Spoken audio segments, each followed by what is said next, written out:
Happy Rehearsal for our song on May 1. That is the Feast of St. Joseph the Carpenter.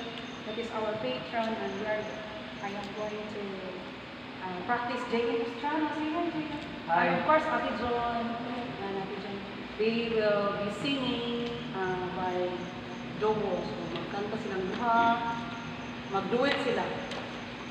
That would be on May 1. So, maning bakit pag magdayeg. We are on live, St. Joseph, the Carpenter Parish.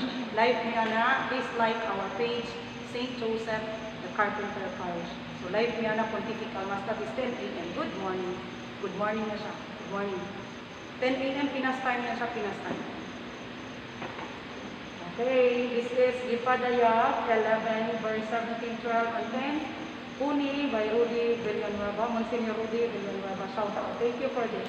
Ito talaga ang awitin namin sa aming parish. Pag meron kami occasion sa simbahan, sa church. Alright? Ready? Ready. Yeah, ready.